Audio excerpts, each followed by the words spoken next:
Imagine paddling out next to a rotting military base or a crumbling ghost town. You usually think of warm beaches and busy resorts when you hear about surfing. But the ocean throws its best waves at coastlines we abandoned long ago. You can find barrels crashing against concrete seawalls and deserted islands completely cut off from the world. To surf these spots, you need expedition gear and navigation skills. We mapped out the 10 best abandoned surf spots where nature took over. Join Surf Hunter on this journey by subscribing to the channel right now. Number 10. Varosha, Cyprus. Varosha is a coastal quarter in the city of Famagusta, Cyprus. Prior to 1974, it was the most popular tourist destination in the Mediterranean, drawing Hollywood celebrities to its beachfront hotels. Following the Turkish invasion of Cyprus, the population fled, and the military fenced off the area. For nearly 50 years, Varosha remained a ghost town. Hotels slowly decayed, and the sandy beaches sat empty behind barbed wire and military patrols. While the Mediterranean Sea is not famous for ground swells, Varosha receives winter wind swells generated by localized storms. These storms push short-period waves directly into the eastern coastline of the island. The wave breaks over shifting sandbars positioned directly in front of the rotting hotels, offering a post-apocalyptic backdrop. Recent geopolitical shifts have partially opened the beach to visitors under military supervision. Surfing here involves paddling out in choppy winter conditions, while Turkish soldiers watch from guard towers placed among the concrete ruins. Number 9. Johnston Atoll, Pacific Ocean. Located in the central Pacific Ocean, Johnston Atoll is one of the most isolated landmasses on Earth. Originally a bird sanctuary, the U.S. military took over the atoll during World War II, expanding the island with dredged coral to build an airfield. During the Cold War, it served as a nuclear testing site and a chemical weapons disposal facility. The military officially closed the base in 2004, abandoning the runway, bunkers, and command buildings to the elements. The island is currently managed as a national wildlife refuge, and unauthorized human access is strictly prohibited.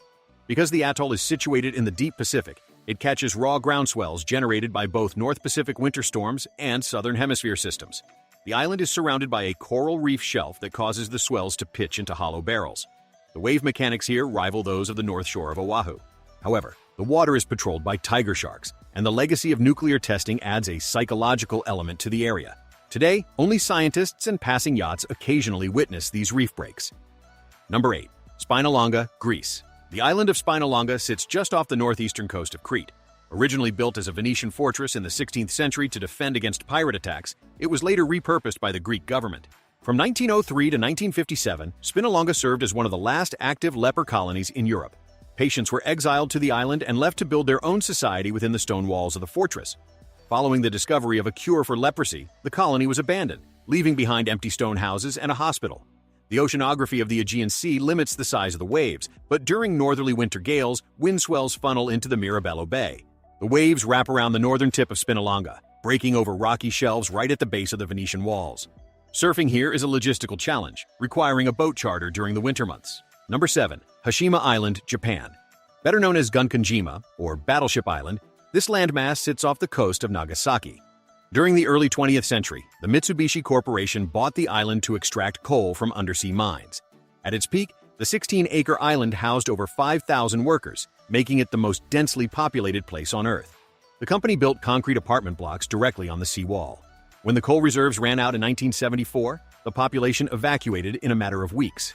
Today, it is a maze of collapsing concrete buildings battered by ocean storms. Hashima is exposed to the typhoons that track through the East China Sea during late summer and autumn. When a typhoon moves north, it pushes turbulent swells directly into the island's concrete sea walls. The bathymetry drops off rapidly, causing the waves to surge rather than peel. However, specific corner sections of the concrete defenses create wedge-like waves that peak up and break rapidly. It is a chaotic wave set against the most famous ghost island in Asia. Number 6. Elizabeth Bay, Namibia. The skeleton coast of Namibia is famous for producing some of the longest left-hand sand-bottom points in the world. While spots like Skeleton Bay attract global attention, the coast is also littered with abandoned diamond mining towns from the early 1900s. Elizabeth Bay is one of these forgotten settlements. German miners built a town here in 1908 to harvest diamonds directly from the sand. Following a collapse in diamond prices and harsh desert conditions, the town was abandoned by 1935. Today, the desert sand dunes are physically swallowing the skeletal remains of the brick houses and the old casino. The bay itself is angled precisely to catch the South Atlantic ground swells generated by roaring 40s storm systems. The wave is a freezing left-hander that breaks over a sand and rock bottom. The offshore desert winds, known locally as the berg winds, groom the wave faces into hollow cylinders. The water is freezing due to the Benguela current, requiring wetsuits, and the lineup is regularly visited by great white sharks hunting the local seal colonies. Number 5. Bechevinka, Kamchatka, Russia. The Kamchatka Peninsula in the Russian Far East is one of the most remote environments on the planet. During the height of the Cold War, the Soviet Union established a secretive submarine base named Bechevinka in a coastal fjord. The military built apartment complexes, a school, and a hospital to support the submarine crews. Following the collapse of the Soviet Union in the 1990s, the military abruptly abandoned the base. The concrete buildings now sit empty, slowly being reclaimed by the Arctic wilderness and local brown bear populations. The Pacific coastline outside the fjord features underwater trenches that channel Aleutian storm swells directly onto the black volcanic sand beaches. The waves here carry kinetic energy, producing heavy beach break barrels. The water temperature rarely rises above freezing, making 6mm wetsuits with built-in hoods mandatory for survival. Surfing near Bechevinka means dealing with isolation. There are no roads connecting the base to the rest of the peninsula. Surfers must arrive by helicopter or a boat ride across the Bering Sea. It is a frigid wave located at the edge of the known world. Number 4. Diego Garcia, Indian Ocean. Diego Garcia is the largest coral footprint in the Chagos Archipelago, located deep in the central Indian Ocean.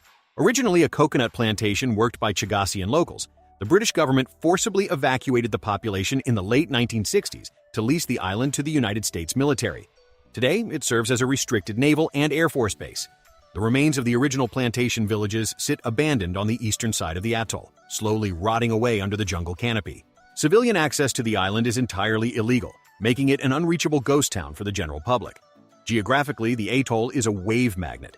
The outer coral reefs wrap entirely around the island, catching ground swells from the roaring 40s in the Southern Ocean and cyclonic swells from the north. The western edge features a specific reef pass that produces a machine-like left-hander reminiscent of Cloudbreak in Fiji. Only stationed military personnel with surfboards get to experience the waves. The isolation, combined with the history of the evacuated locals, gives Diego Garcia a melancholic atmosphere. Number 3. St. Kilda, Scotland. St. Kilda is an isolated archipelago located 64 kilometers off the western coast of the Outer Hebrides in Scotland. For thousands of years, a resilient community survived on the main island of Hirta, harvesting seabirds and enduring Atlantic storms. However, disease, crop failures, and the realities of modern economics broke the community.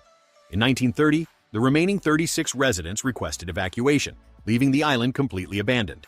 Today, the stone cleats and ancient houses remain intact, battered daily by the Scottish weather. The archipelago takes the full force of the North Atlantic Ocean. Ocean swells generated off the coast of Greenland march uninterrupted until they slam into the sea cliffs of Hirta.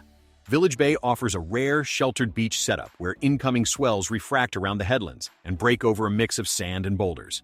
The waves are often chaotic, freezing, and accompanied by gale-force winds.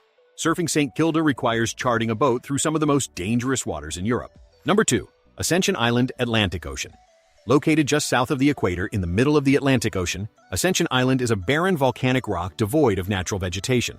Historically used as a resupply station for passing ships, the island grew during World War II when the U.S. military blasted a runway through the volcanic rock. Today, it operates as a joint military listening station and satellite tracking base. Several original outposts and coastal gun batteries sit abandoned and rusting along the shoreline. Civilian access requires military clearance, heavily restricting tourism. The island features no continental shelf, meaning the ocean floor drops vertically into the abyss just offshore. When long-period swells from the North Atlantic or South Atlantic hit the island, they do not lose momentum. They jack up violently over the volcanic reefs, creating slab-like barrels. The water is tropical, but the isolation means that any serious injury is a logistical nightmare. The empty waves roll endlessly beneath the giant radar domes of the military base. Number 1. North Sentinel Island, Andaman Islands. North Sentinel Island sits in the Bay of Bengal and remains completely isolated from modern civilization. It is home to the Sentinelese, an uncontacted indigenous tribe that violently rejects outside contact. The Indian government enforces a strict 3-mile exclusion zone around the island to protect the tribe from modern diseases and to protect outsiders from the tribe's arrows. It is a place where time stands still, remaining completely untouched by humanity. Satellite imagery reveals that the island is completely surrounded by pristine coral reefs. The Bay of Bengal produces consistent south and southwest swells during the monsoon season, generating precisely tapered waves that peel endlessly around the island's corners. These waves are some of the highest quality unridden reef breaks on the planet. However, surfing here is both illegal and dangerous. Intruders who approach the shore are immediately attacked, making the lineup entirely inaccessible. The quality of the waves, combined with the impossibility of surfing them, makes North Sentinel Island the ultimate forbidden surf spot in the world.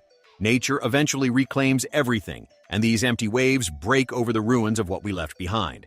Drop a comment telling us which of these top abandoned spots you would risk surfing. Hit that subscribe button for more surf exploration with Surf Hunter. We will catch you out there on the next adventure.